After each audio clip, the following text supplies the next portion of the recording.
Uh, Hello guys. Today I'm going to this video is about solving some chemistry exam style questions on the topic quantitative chemistry. I know all of you guys might have the chemistry exam. It's going to be coming up, and I hope so that this video would be useful. Okay, so this video highlights the important things that you need to do while solving these questions, exam style questions on the topic quantitative chemistry. It's more towards the chapter as well of moles and calculations. So I'll try my best to try to solve the questions. Let's start the video. Okay, so question 1. A sample of a compound contains 3.6 grams of carbon, 4.2 grams of nitrogen, 1.5 grams of hydrogen. Calculate the empirical formula of the compound. The relative atomic masses are given as well, and this question is for 4 marks.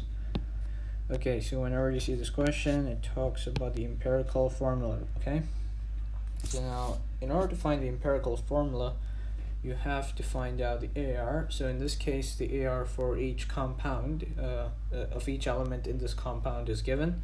So that's checked. Okay, now the next stage is to find the number of moles for each of these compounds. Okay, so we have to find the number of moles in carbon, in nitrogen, and in hydrogen.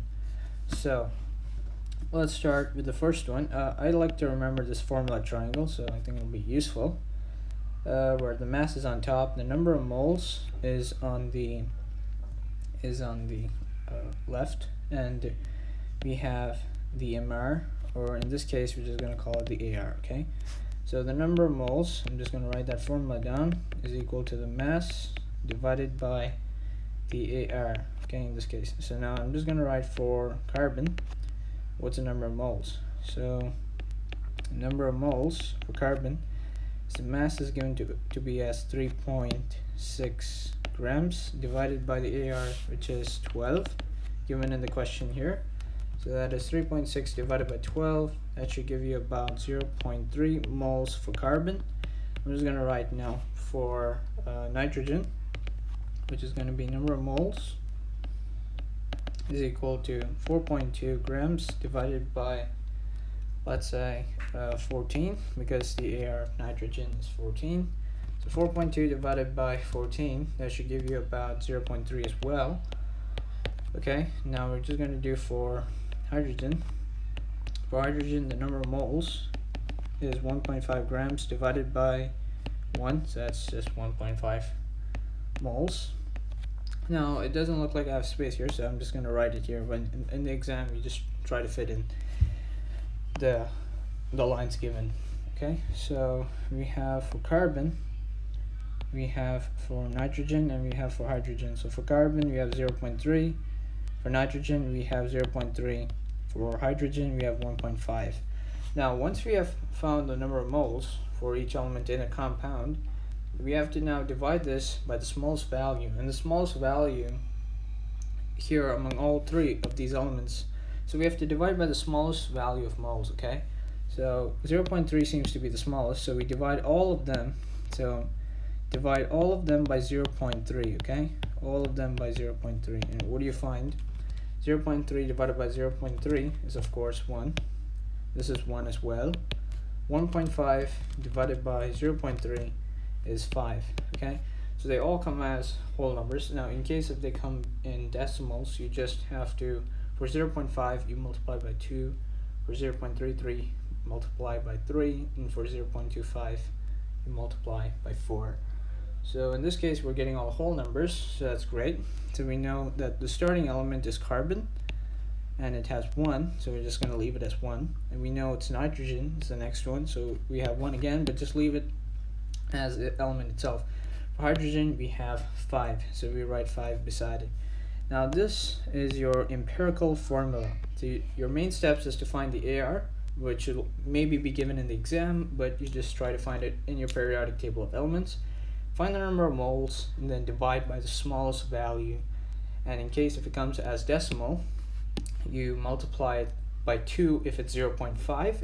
If it's ending by 0.5, If it's ending with 0.33, multiply by 3. If it's ending with 0.25, multiply by 4 in order to get a whole number, okay? So we have CNH5. So that should give you about 4 marks, good marks to score. Okay, you just show your calculations throughout the question. Okay, for the next question is question 2. Okay, what are they asking? A gas contains molecules with an empirical formula of CH2. The sample of the gas has a volume of 4.8 decimeters cubed, I think, and a mass of 8.4 grams. Calculate the molecular formula of the gas. Now, the volume of 1 mole of this gas is 24 dm cubed. The relative atomic masses are given for hydrogen and carbon separately, and the total marks is again 4 marks, and we have to calculate the molecular formula. Now, to calculate the molecular formula, we have to actually first calculate the relative mass of the empirical formula. Now, what do I mean by this is I have to calculate the relative mass of this empirical formula, CH2. It's given here, empirical formula, okay? So I'm just going to write here the relative formula mass, okay? I'm just going to write there as my steps. Relative formula mass of CH2 is equal to 12 plus 2 multiplied by 1, because there are 2 hydrogens there, okay? And we're just taking all of this information from relative atomic mass in the question, okay? So we put that in my calculator, and we get 14. So 14 is the relative formula mass of CH2, alright? Okay. So now we know the relative formula mass. Now we have to basically we have to calculate the molecular formula of the gas, right? So we have to find the moles, okay? We have to find the number of moles. So we have to basically also, using the relative formula mass of CH2, we have to divide it by the mass of the empirical formula. We have to divide it by, we have to basically find, let's say if there's a compound X, okay? So we have to find the relative formula of this compound X and divide it by the empirical formula's relative mass. Alright, so we are given the concentration here. We're given the volume, and we're given the mass as well. So based on this, we're given the mass and the volume as well as the 24 decimeter cubed, okay? So we have to understand how many moles is there, okay? So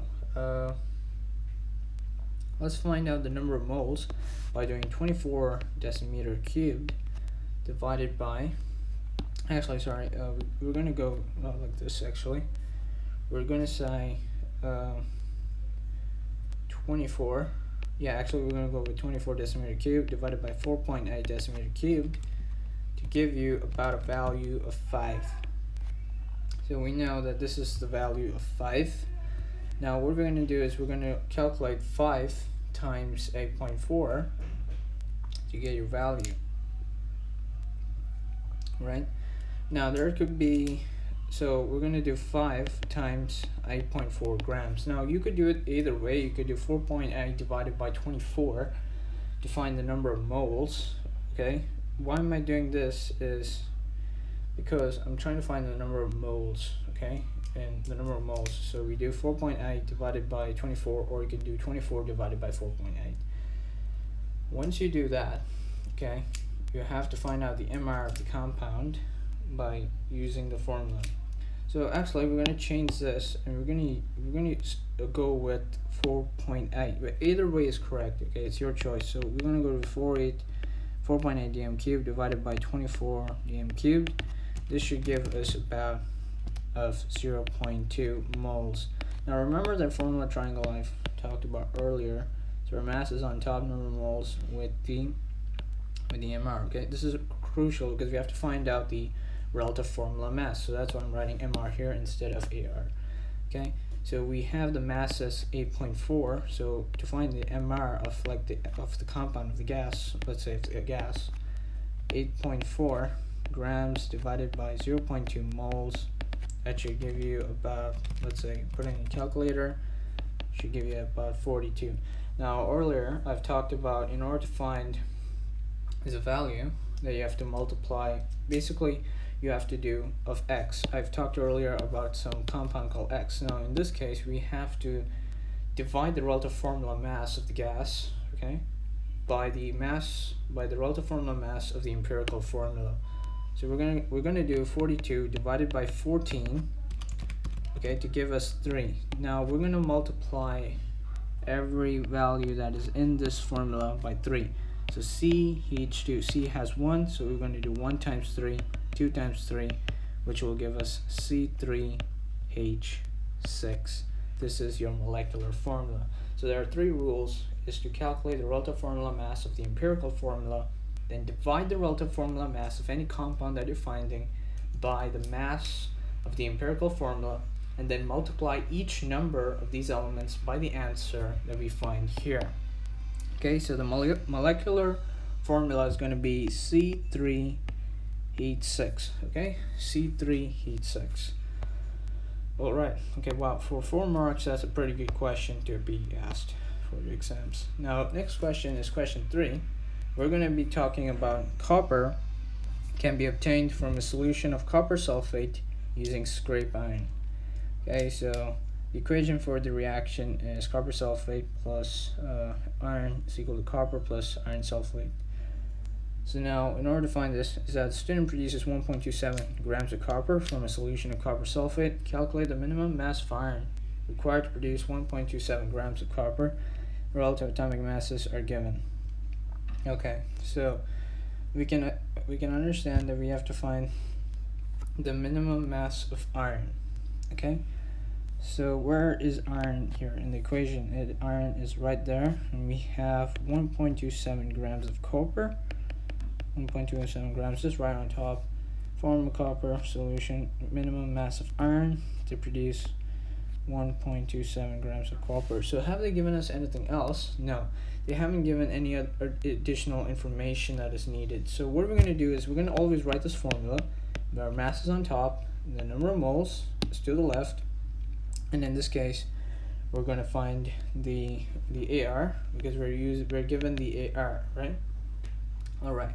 So we're going to find the number of moles for copper because we're given the mass as well as the AR of copper. So we have to find the number of moles of copper. Number of moles of copper, I'm just going to write it down there, is going to be equal to the mass of copper, that's 1.27 grams, divided by the AR of copper. So that is 63.5. So 1.27 divided by 63.5, that is about 0.02 moles of copper. Okay, we're just going to write it down, 0.02 moles of copper. Now we're going to use the same moles for iron, okay, because they're in the same equation.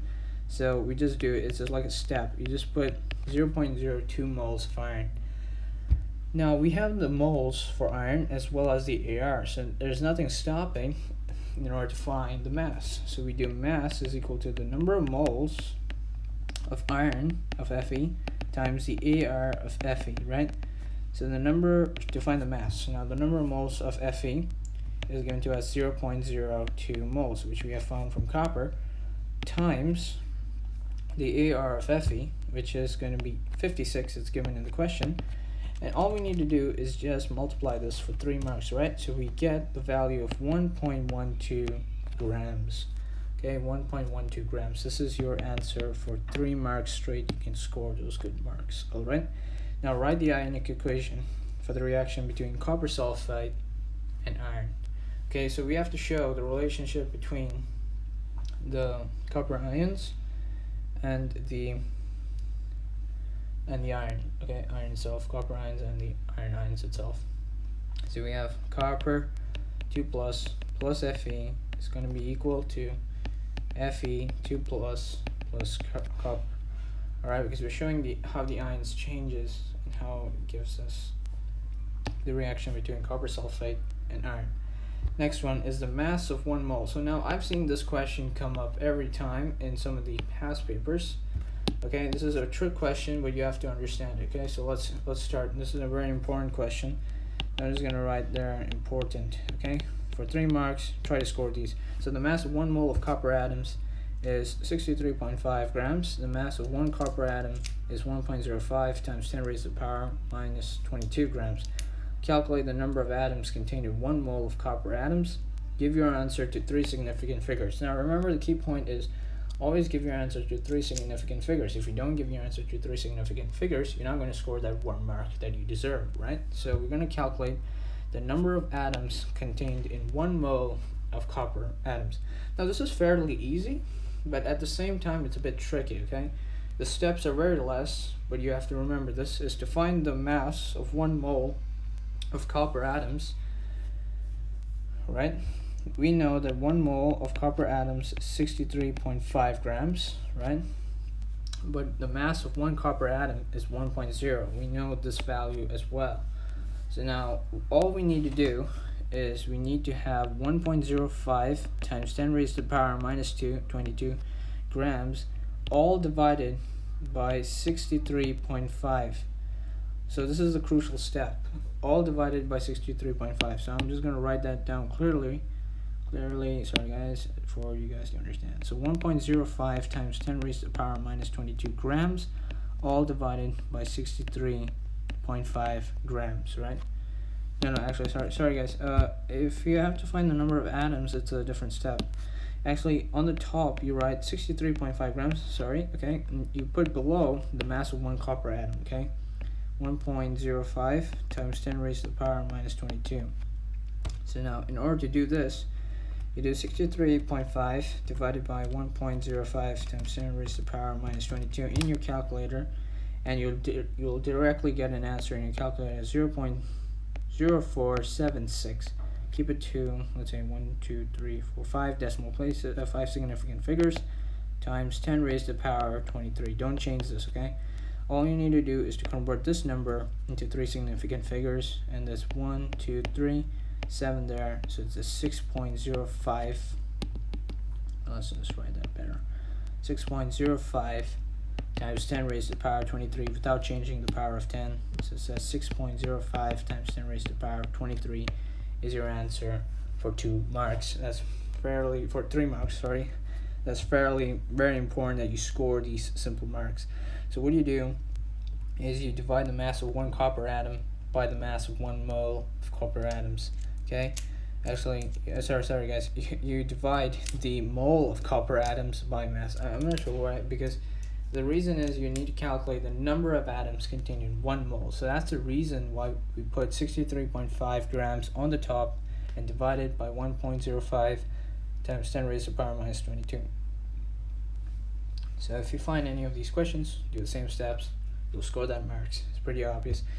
So for 3 marks, you do 63.5 grams divided by 1.05 times 10 raised to the power minus 22, and then round your answer or signify it to 3 significant figures without changing the power of 10. So I think that these are the questions that seem important in the topic quantitative chemistry. If you guys need me to do to solve other questions on certain topics, please do comment below. I would like to help as well. Right, so if you do enjoy these videos, please also comment on what subjects that I must do questions on. And most probably I do for sciences and maths and computers, as you might have seen. I'm trying to reach to biology as well, but I do mainly physics. So if you have any other questions, please do comment below, and please do like, share, and subscribe. It'll help boost the channel a lot. Otherwise, I think that's it, right? So thank you guys for watching. If you enjoyed the video, please do share this video. Alright, bye guys.